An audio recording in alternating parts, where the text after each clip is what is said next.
নমস্কার বন্ধুগণ, সবাই কেমন আছেন? টকমিট টাকেশ কিচেনে আপনাদের আবারও স্বাগতম।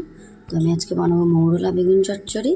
এটা আমাদের বাঙালিদের খুবই ভালো একটি খাবার, ভীষণ ভালো লাগে খেতে। তো যারা ছোটো মাছ ভালোবাসেন, মৌরলা মাছ খেতে ভালোবাসেন, তারা অবশ্যই রেসিপিটা একবার ট্রাই করে দেখবেন।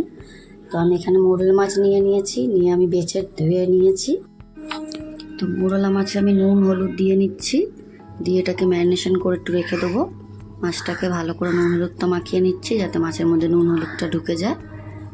তো এবার এটাকে আমি সাইড করে রেখে দিচ্ছি। দিয়ে আমি এবার সবজিগুলো কেটে নেব। আমি বেগুনটা কেটে নিয়েছি, আর এখানে একটা বড় সাইজের পেঁয়াজ নিয়েছি, সেটাকে কুচিয়ে নিয়েছি। 3টে কাঁচা লঙ্কা নিয়েছি, আর টমেটোটা একটা দিয়েছি, ওটা আমি 1.5খানা মতন দিয়েছি টমেটোটা।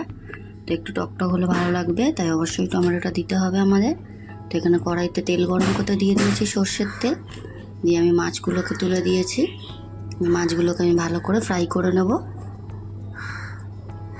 তো প্রথমে মাছটা আমি হাতে করে দিয়ে এবার আমি খুন্তি দিয়ে একটুখানি গোল করে দিয়ে দিচ্ছি। কড়াটা কিন্তু ভালো করে অবশ্যই গরম করবেন যে কোনো মাছ ভাজার সময়, তাহলে কিন্তু মাছটা ভালোভাবে উঠবে। দেখুন আমার মাছটা কত সুন্দর খুন্তির মধ্যে উঠে গিয়েছে। দিয়ে আমি এইভাবেই ভাজা করে নিচ্ছি।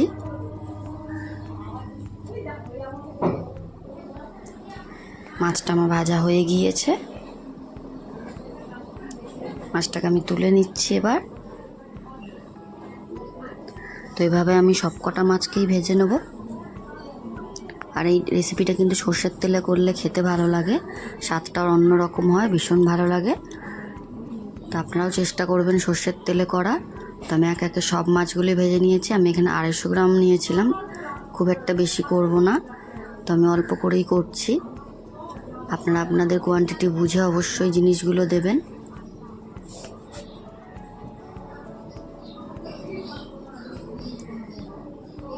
দেখুন মাছগুলো কিন্তু আমার খুব সুন্দরভাবে ভাজা হয়ে যাচ্ছে। একটু আধটু কাঁচা থাকলে অসুবিধা নেই, ওটা কিন্তু হয়ে যাবে তরকারিতেই। তো এটা কিন্তু আমার হয়ে গিয়েছে, ভালো করেই আমি ভেজে নিয়েছি মাছটাকে। নিয়ে আমি এবার সব মাছগুলোকেই তুলে নিচ্ছি। এই যে আমার মাছ ভাজাটা রেডি। এবার আমি কড়াইতে আবারও একটু সর্ষের তেল দিয়ে নিলাম। বেগুনগুলোকে তুলে দিয়েছি আমি, বেগুনটাকে একটু ফ্রাই করে নেব। দেখুন বেগুনটাকে দিয়ে দিয়েছি, একটু নুন আর হলুদ দিয়ে দিচ্ছি, এতে নুন হলুদটা ঢুকবে।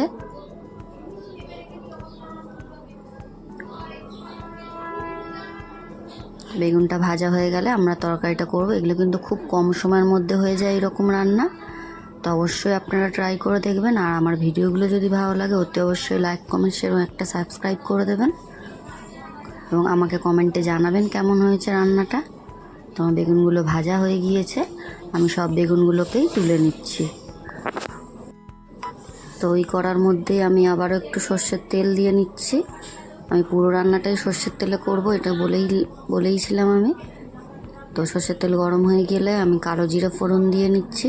এই মৌরলা মাছের সঙ্গে কালো জিরা কিন্তু খুব ভালো একটা কম্বিনেশন, অবশ্যই আপনারা দেবেন। এর সঙ্গে যে পেঁয়াজটা কুচিয়ে রেখেছিলাম, এখানে আমি পেঁয়াজটা কিন্তু খুব ঝিরিঝিরি করিনি, একটু লম্বা সাইজের কেটেছি। তো পেঁয়াজটা হালকা ফ্রাই হয়ে গিয়েছে, হালকা দেখুন ব্রাউন হয়ে গিয়েছে। দেখুন এটা কিন্তু হয়ে গিয়েছে ভাজা ভাজা।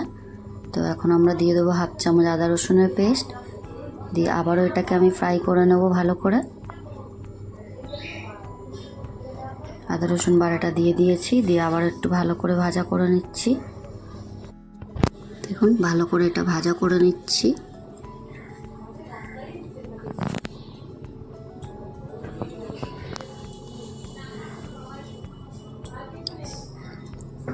এটা ভালো করে ভাজা হয়ে গিয়েছে। টমেটোটা এবার তুলে দেবো। আমি 1.5খানা টমেটো দিয়েছি। টমেটোটা আমি এবার ভালো করে ফ্রাই করে নিচ্ছি। তো এটা এবার নরম হওয়ার জন্য আমাকে এখানে মশলাগুলো দিতে হবে। প্রথমে আগে নুনটা দিয়ে নিতে হবে, তাহলে টমেটোটা খুব ভালো নরম। আমি এবার মশলাগুলো তুলে দিচ্ছি। নুন, হলুদ, লঙ্কা গুঁড়ো, কাশ্মীরি লঙ্কা গুঁড়ো আর জিরে গুঁড়ো সবই আমি দেব। দিয়ে ভালো করে এবার মশলাটাকে কষে নেবো আমি। কাশ্মীরি লঙ্কা গুঁড়ো দিলে কিন্তু কালারটা ভালো হবে, আর জিরে গুঁড়োও দিয়ে দেবো এখানে 1 চামচ। তো দিয়ে আমি মশলাটাকে ভালো করে ফ্রাই করে নিচ্ছি।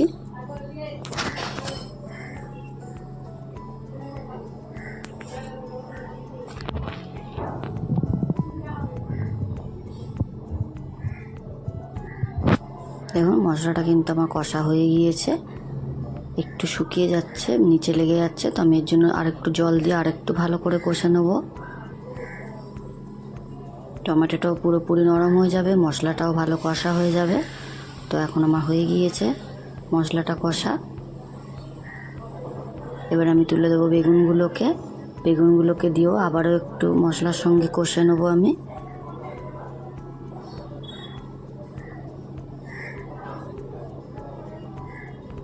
দেখুন বেগুনের সঙ্গে মশলা কিন্তু ভালো করে কষা হয়ে গিয়েছে।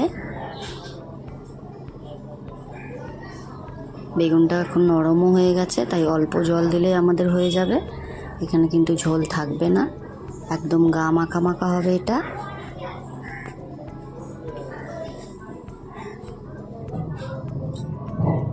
তো এটা এখন দেখুন হয়ে গিয়েছে, ফুটতে লেগেছে। তো এবার আমরা মাছটাকে তুলে দেবো, দিয়ে কিছুক্ষণ হতে দেবো। এটা খুব কম সময়ের মধ্যেই রান্নাটা হয়ে যায় যদি মাছটা বাঁচা থাকে।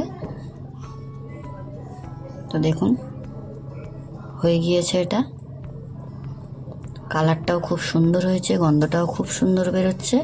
যদি ধনেপাতা থাকে অবশ্যই আপনারা দেবেন, আমার কাছে ছিল না তাই আমি দিইনি। তা আমাদের রান্নাটা কিন্তু কমপ্লিট। জানাবেন কেমন হয়েছে। দেখা হবে আপনাদের সঙ্গে পরবর্তী ভিডিওতে। টাটা।